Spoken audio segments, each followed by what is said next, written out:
हरे कृष्णा। तो अभी हम भगवद गीता के 14वें अध्याय के अंतर्गत श्लोक संख्या 18 पर विचार करेंगे। ऊर्ध्वं गच्छन्ति सत्त्वस्था मध्ये तिष्ठन्ति राजसा जघन्य गुणवृत्तिस्था अधो गच्छन्ति तामसा। तो यहाँ पर भगवान कह रहे हैं ऊर्ध्वं गच्छन्ति सत्त्वस्था, जो सत्व गुण में स्थित हैं वो ऊपर की ओर जाते हैं। मध्य तिष्ठन्ति राजसा, जो रजोगुण में स्थित हैं वे मध्य में रहते हैं। जघन्य गुण वृत्तिस्था अधो गच्छन्ति तामसा, और जो तमोगुणी लोग हैं, तमोगुण में स्थित हैं, वे जघन्य गुण वृत्तिस्था, बड़े निंदनीय कर्मों में और आदतों में स्थित हैं, तो अधोगति प्राप्त करते हैं। ऊर्ध्वगति सत्वगुण में है और मध्यगति रजोगुण में और अधोगति तमोगुण में। अब हम सुनेंगे प्रभुपाद तात्पर्य में क्या लिखते हैं। श्रील प्रभुपाद की जय। इस श्लोक में तीनों गुणों के कर्मों के फल को स्पष्ट रूप से बताया गया है। ऊपर के लोकों या स्वर्ग लोकों में प्रत्येक व्यक्ति अत्यंत उन्नत होता है। जीवों में जिस मात्रा में सत्वगुण का विकास होता है उसी के अनुसार उसे विभिन्न स्वर्ग लोकों में भेजा जाता है। सर्वोच्च लोक सत्यलोक या ब्रह्मलोक है, जहाँ इस ब्रह्मांड के प्रधान व्यक्ति ब्रह्मा जी निवास करते हैं। हम पहले ही देख चुके हैं कि ब्रह्मलोक में जिस प्रकार जीवन की आश्चर्यजनक परिस्थिति है उसका अनुमान करना कठिन है, तो भी सत्वगुण नामक जीवन की सर्वोच्च अवस्था हमें वहाँ तक पहुँचा सकती है। रजोगुण मिश्रित होता है, ये सतो तथा तमो गुणों के मध्य में होता है। मनुष्य सदैव शुद्ध नहीं होता, लेकिन यदि वह पूर्णतया रजोगुणी हो तो वह इस पृथ्वी पर केवल राजा या धनी व्यक्ति के रूप में रहता है। लेकिन गुणों का मिश्रण होते रहने से वो नीचे भी जा सकता है। इस पृथ्वी पर रजो या तमोगुणी लोग बलपूर्वक किसी मशीन के द्वारा उच्चतर लोकों में नहीं पहुंच सकते। रजोगुण में इसकी भी संभावना है कि अगले जीवन में कोई प्रमत्त हो जाए। यहाँ पर निम्नतम गुण तमोगुण को अत्यंत गर्हित जघन्य कहा गया है। अज्ञानता यानी तमोगुण विकसित करने का परिणाम अत्यंत भयावह होता है। ये प्रकृति का निम्नतम गुण है।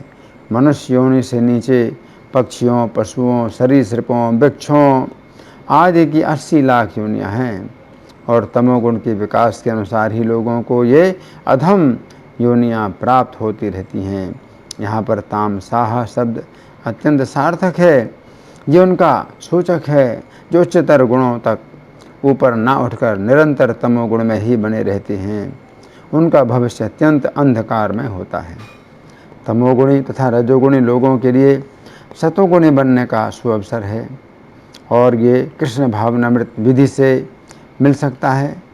लेकिन जो इस सुअवसर का लाभ नहीं उठाता वो निम्नतर गुणों में बना रहेगा। तो यहाँ पर प्रभुपाद का तात्पर्य समाप्त हुआ। अब हम सुनेंगे श्री भगवान ने कहा में इस श्लोक की कैसी व्याख्या हुई है। पिछले श्लोकों में श्री कृष्ण ने 3 गुणों के प्रभावों का तथा उन गुणों में किए हुए कर्मों के फलों का अलग अलग वर्णन किया। उस समय अर्जुन के मन में इस प्रकार की जिज्ञासा उत्पन्न हुई। अभी तक श्री कृष्ण ने 3 गुणों का अनेक प्रकार से वर्णन किया है, परंतु अब मैं ये जानना चाहता हूँ कि यदि 3 गुण जीव को बांधते हैं तो ये 3 गुण जीव को अलग अलग किन दिशाओं में खींचते हैं। इति अंतर्यामी होने के कारण श्री कृष्ण अर्जुन की जिज्ञासा को समझ गए। अतः उन्होंने इस श्लोक में बताया है कि सत्वगुण जीव को ऊपर की दिशा में, रजोगुण जीव को उसी धरातल में किसी भी दिशा में तथा तमोगुण जीव को नीचे की दिशा में ले जाता है। इस श्लोक में श्री कृष्ण की 3 अत्यंत महत्वपूर्ण शिक्षाएं हैं जिनकी हम क्रम पूर्वक चर्चा करेंगे। तो पहली अत्यंत महत्वपूर्ण शिक्षा, श्लोक के प्रारंभिक शब्द हैं ऊर्ध्वं गच्छन्ति सत्त्वस्थाः, अर्थात सत्वगुण में स्थित लोग ऊपर की ओर जाते हैं। इस श्लोक के तात्पर्य में श्रील प्रभुपाद लिखते हैं, ऊपर के लोकों या स्वर्ग लोकों में प्रत्येक व्यक्ति अत्यंत उन्नत होता है। जीवों में जिस मात्रा में सत्वगुण का विकास होता है उसी के अनुसार उसे विभिन्न स्वर्ग लोकों में भेजा जाता है। सर्वोच्च लोक सत्यलोक या ब्रह्मलोक है, जहाँ इस ब्रह्मांड के प्रधान व्यक्ति ब्रह्मा जी निवास करते हैं। हम पहले ही देख चुके हैं कि ब्रह्मलोक में जिस प्रकार जीवन की आश्चर्यजनक परिस्थिति है उसका अनुमान करना कठिन है, तो भी सत्वगुण नामक जीवन की सर्वोच्च अवस्था हमें वहाँ तक पहुँचा सकती है इति। तो यहाँ पर श्री कृष्ण कह रहे हैं कि जो लोग सत्वगुण में स्थित होते हैं वे ऊपर की ओर जाते हैं। ये समझने की बात है कि सत्वगुण का बंधन हमें ऊपर की ओर ले जाता है। चूँकि ये बंधन है, अतः ये बंधन हमें बलपूर्वक ऊपर की ओर ले जाता है। इसमें हमारा कोई प्रयास नहीं होता है। यदि हम सत्वगुण के बंधन में स्थित हो जाएं, तो ये बंधन हमारी इच्छा के विरुद्ध भी हमें ऊपर की ओर ले जाता है। हमारा प्रयास तो यही होना चाहिए कि हम सत्वगुण में स्थित रहें। यहाँ पर श्री कृष्ण कह रहे हैं कि जो लोग सत्वगुण में स्थित होते हैं वे ऊपर की ओर जाते हैं। भागवत के प्रथम स्कंध के अंतर्गत अध्याय संख्या 5 में वर्णन आता है कि नारद जी पिछले जन्म में एक दासी पुत्र थे। ये बालक अपने स्वभाव से ही सत्वगुण में स्थित था। इस बालक की इंद्रिय तृप्ति में कोई रुचि नहीं थी। यद्यपि बचपन की अवस्था खेलने कूदने की होती है, परंतु इस बालक की खेल कूद में कोई भी आसक्ति नहीं थी। इस बालक में किसी भी प्रकार की चंचलता नहीं थी तथा ये बालक अधिक बोलता भी नहीं था। इस बालक को शुद्ध भक्तों के द्वारा छोड़ा हुआ जो भी भोजन प्राप्त होता था उससे यह अत्यंत संतोषपूर्वक ग्रहण करता था। इस प्रकार ये बालक तो सत्वगुण में स्थित था, परंतु सत्वगुण के बंधन ने इस बालक की चेतना को ऊपर उठा दिया तथा इस बालक का हृदय शुद्ध हो गया। सत्वगुण ने इस बालक के सारे पाप नष्ट कर दिए तथा इस बालक का स्वभाव वेदांतियों के समान सात्विक हो गया। शुद्ध भक्तों की संगति में तथा उनका जूठन खाने में सत्वगुण की बहुत अधिक मात्रा रहती है। अतः इन दो प्रकार के कार्यों से सत्वगुण ने इस बालक पर अपना प्रभाव दिखाया तथा सत्वगुण की संक्रामकता के कारण इस बालक की भगवान की दिव्य लीलाओं के प्रति रुचि उत्पन्न हो गई। इस दिव्य रुचि के कारण इस बालक की भौतिक वस्तुओं के प्रति अरुचि उत्पन्न हो गई। उस समय ये बालक शुद्ध भक्तों की संगति में श्री कृष्ण की मनोहर लीलाओं का वर्णन सुनता रहा तथा इस प्रकार ध्यानपूर्वक सुनते रहने से श्री कृष्ण के विषय में प्रतिक्षण अधिकाधिक सुनने के प्रति इसकी रुचि बढ़ती ही गई। इस प्रकार सत्वगुण में स्थित रहने से ये बालक इतना ऊंचा उठा कि इसे नारद जी का पद प्राप्त हो गया। तो यहाँ पर श्री कृष्ण कह रहे हैं कि सत्वगुण में स्थित व्यक्ति स्वतः ऊपर उठता है, जिस प्रकार एक दासी पुत्र सत्वगुण के बंधन से नारद जी के पद पर पहुँच गया। तो यहाँ पर श्री कृष्ण कह रहे हैं कि सत्वगुण में स्थित लोग ऊपर की ओर जाते हैं। बृहद भागवतामृत के दूसरे खंड के अंतर्गत अध्याय संख्या 2 में वर्णन आता है कि गोप कुमार नाम के एक सज्जन अपनी भक्ति के प्रभाव से जिस समय ब्रह्मलोक में गए उस समय उन्हें श्री कृष्ण ने ब्रह्मा का पद दे दिया। उस समय गोप कुमार ने सत्वगुण की अधिकता में स्थित होने के कारण बड़े बड़े यज्ञों के द्वारा श्री भगवान का पूजन करवाया। उस समय समस्त वेद, यज्ञ, पुराण, इतिहास तथा तीर्थ मूर्तिमान रूप धारण कर गोप कुमार की सेवा में उपस्थित रहते थे। बड़े बड़े महर्षि और ब्रह्मर्षि गोप कुमार की स्तुति करते थे, परंतु सत्वगुण की अधिकता के कारण इतनी सुविधाओं के होते हुए भी गोप कुमार के मन में अहंकार नहीं उत्पन्न हुआ। तो यहाँ पर श्री कृष्ण कह रहे हैं कि सत्वगुण में स्थित रहने पर व्यक्ति ऊपर के लोकों में जाता है, जिस प्रकार गोप कुमार जी ब्रह्मा जी के लोक में गए। अब दूसरी अत्यंत महत्वपूर्ण शिक्षा, इस श्लोक में अगले शब्द हैं मित्र मध्य तिष्ठन्ति राजसाः, अर्थात रजोगुण में स्थित लोग मध्य में ही रहते हैं। तो यहाँ पर श्री कृष्ण कह रहे हैं कि जो लोग रजोगुण में स्थित होते हैं वे मध्य में ही रहते हैं। ये बात समझने की है कि ऊपर की दिशा तो एक ही है तथा नीचे की दिशा भी एक ही है, परंतु मध्य के धरातल में तो कई दिशाएं हैं। यदि रजोगुण में स्थित लोग मध्य में ही रहते हैं तो वे अपने ही धरातल में आगे की ओर भी जा सकते हैं, पीछे की ओर भी जा सकते हैं, दाईं ओर भी जा सकते हैं तथा बाईं ओर भी जा सकते हैं। फिर इन चार दिशाओं के बीच की भी कई दिशाएं हैं। इस प्रकार रजोगुण में स्थित लोग अनेक प्रकार की गतियां प्राप्त करते हैं, परंतु इतनी बात अवश्य है कि वे ना तो ऊपर की ओर जाते हैं और ना ही नीचे की ओर जाते हैं। रजोगुण का बंधन उन्हें ना तो ऊपर ही जाने देता है तथा ना ही नीचे जाने देता है। इस प्रकार रजोगुण में स्थित होने के कारण उन्हें अनेक प्रकार की गतियां प्राप्त होती हैं, परंतु प्रत्येक जन्म में ये लोग सकाम कर्मों में ही आसक्त रहते हैं। इन्हें बारंबार मनुष्य की ही योनि प्राप्त होती है। तो यहाँ पर श्री कृष्ण कह रहे हैं कि रजोगुण में स्थित लोग मध्य में ही रहते हैं। ऐसे लोग यदि यज्ञ करते हैं तो उसमें इनकी भौतिक लाभ की कामना होती है। ऐसे लोग यदि तपस्या करते हैं तो उसमें इनकी सत्कार पाने की कामना होती है। ऐसे लोग यदि कुछ दान देते हैं तो इनकी बदले में उपकार प्राप्त करने की कामना होती है। ऐसे लोग यदि कोई कर्म करते हैं तो ये हर्ष तथा शोक से भरे रहते हैं। ऐसे लोग सदा सुख तथा दुख की भावना में डूबे रहते हैं। ऐसे लोग सदा एक दूसरे के साथ अपने सुख तथा दुख की ही चर्चा करते रहते हैं। यदि इन्हें किसी कार्य में सफलता प्राप्त होती है तो ये अत्यंत हर्षित होते हैं तथा यदि इन्हें किसी कार्य में असफलता प्राप्त होती है तो ये अत्यंत शोकग्रस्त हो जाते हैं। महाभारत के अश्वमेध पर्व के अंतर्गत अध्याय संख्या 37 में वर्णन आता है कि रजोगुण में स्थित लोगों में जिन भावों की प्रधानता होती है वे भाव इस प्रकार हैं। ये सदा चिंतित रहते हैं कि इन्हें किस प्रकार अधिक से अधिक सुख प्राप्त हो सकता है तथा किस प्रकार इनके दुख दूर हो सकते हैं। ये सदा चिंतित रहते हैं इन्हें सर्दी का थोड़ा भी कष्ट ना हो अथवा गर्मी का भी कष्ट ना हो। यद्यपि आधुनिक समय में भक्त लोग भी सर्दी तथा गर्मी से बचने के लिए अपने उपाय करते हैं, क्योंकि हमारा शरीर ऐसा है कि थोड़ी सर्दी में अथवा थोड़ी गर्मी में भी रुग्ण हो जाता है।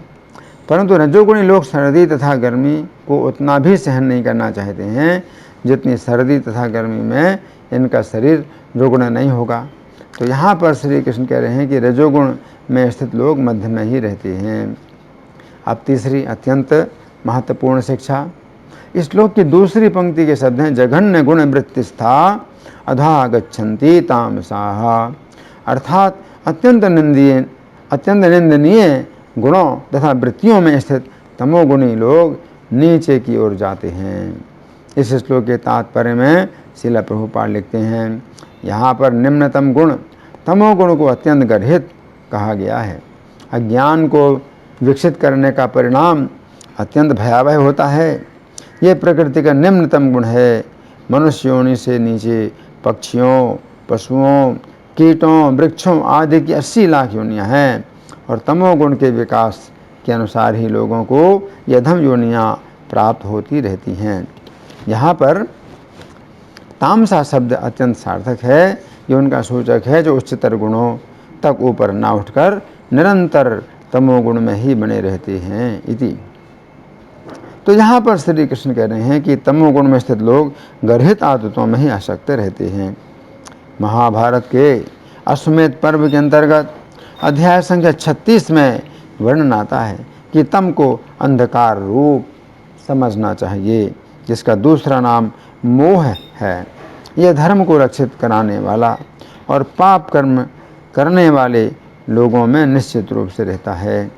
तमोगुण के कार्य इस प्रकार हैं: अज्ञान, कर्मों का निर्णय न कर सकना, निद्रा, भय, शुभ कर्मों में दोष देखना, स्मरण शक्ति का भाव, परिणाम ना सोचना, नास्तिकता, दुश्चरित्रता, हिंसा, अज्ञान को ही ज्ञान समझना, शत्रुता, कार्य में मन ना लगाना, अश्रद्धा, मूर्खतापूर्ण विचार, कुटिलता तथा नीच कर्मों में अनुराग। ऐसे तमोगुणी लोग तमोगुण के बंधन से निम्न गति प्राप्त करते हैं। ऐसे लोगों में से कुछ तो नरकों में ढकेले जाते हैं और कुछ वृक्ष बनते हैं, कुछ पशु बनते हैं तथा कुछ कीड़े बनते हैं। तो यहाँ पर श्री कृष्ण कह रहे हैं कि तमोगुण में स्थित लोग तमोगुण के बंधन से नीचे की ओर गिरते हैं। पद्म पुराण के भूमिखंड में वर्णन आता है कि गीत विद्याधर नामक एक गंधर्व उस स्थान पर अपने संगीत तथा गीत का अभ्यास करने लगा जहाँ पर पुलस्त्य मुनि तपस्या कर रहे थे। उस समय पुलस्त्य मुनि ने उसके गीतों के कारण अपने ध्यान में बाधा को देखकर अन्यत्र ध्यान करना प्रारंभ किया। उस समय ये गंधर्व उन मुनि के ध्यान को भंग करने के लिए शूकर के रूप में गया तथा बारंबार अट्टहास करने लगा। उस समय मुनि ने समझ लिया कि ये वही नीच गंधर्व है जो उन्हें ध्यान से विचलित करने की चेष्टा कर रहा था। उन्होंने इसे शाप दिया, हे महापापी, तू शूकर का रूप धारण करके मेरे ध्यान को भंग कर रहा है, इसलिए अब शूकर की योनि में जा। इस प्रकार ये गंधर्व शूकर की योनि में गिरा। तो यहाँ पर श्री कृष्ण कह रहे हैं कि जो लोग तमोगुण में स्थित होते हैं उन्हें तमोगुण के बंधन के द्वारा निम्न गति प्राप्त होती है, जिस प्रकार गीत विद्याधर नाम के गंधर्व को शूकर की योनि प्राप्त हुई। इस श्लोक के बंगाली पद्यानुवाद में श्रील प्रभुपाद लिखते हैं, सत्यलोकावधि लोक याय सत्वगुणे रजोगुण द्वारा नर लोके अवस्थाने तमोगुणे अधापात नर के समान विविध गुणे से फल निरूपण। तो यहाँ पर श्री कृष्ण अर्जुन से कह रहे हैं तमोगुणे अधापाते नरक गमन, अर्थात हे अर्जुन, तमोगुण के बंधन से व्यक्ति नरक में भी जाता है, अतः इस संकट से रक्षा प्राप्त करने के लिए तुम मेरी शरण लो। तो इस श्लोक में भगवान 3 गुणों की स्थितियों का वर्णन कर रहे हैं, सत्वस्था और रजस्था और तमस्था। जो सत्वगुण में स्थित है ऊर्ध्वम गच्छन्ति, तो ऊपर की ओर जाते हैं, मध्य तिष्ठन्ति, और रजोगुण में जो रजोगुण में स्थित हैं जो वो मध्य में ही रहते हैं, जघन्य गुण वृत्तिस्था अधो गच्छन्ति, और निंदनीय गुणों और कर्मों में जो स्थित होते हैं वे तमोगुण लोग अधो गच्छन्ति, अधा पतन की ओर जाते हैं। तो सत्वगुण में जो स्थित हैं तो ऊर्ध्व गच्छन्ति। तो हमने इसको बंधन माना। सत्वगुण में कोई व्यक्ति बंधन अगर प्राप्त कर लेता है तो ये बंधन ही उसको ऊपर की ओर ले जाता है। अगर कोई ऊपर की ओर नहीं जाना चाहता, क्योंकि समाज ऐसा है कि बड़ा विरोध करता है। अगर कोई श्री कृष्ण की भक्ति में लगा हुआ है तो समाज के लोग उसको जो है करने नहीं देते हैं, उसकी भक्ति में बाधा डालते हैं, उसकी निंदा करते हैं। तो वो जो है फिर कृष्ण की भक्ति छोड़ करके और सामान्य लोगों की तरह हो जाता है। तो सत्व गुण में जो स्थित है तो उसको ये बाधा होती है कि सत्वगुण उसको जो है ऊपर की ओर खींच रहा है या श्री कृष्ण की भक्ति की ओर खींच रहा है। लेकिन संसार के लोग हैं तो उसको नीचे की तरफ खींचते हैं या ऊपर की ओर नहीं जाने देते हैं। तो सत्वगुण उसको ऊपर की ओर बलपूर्वक ले जाता है।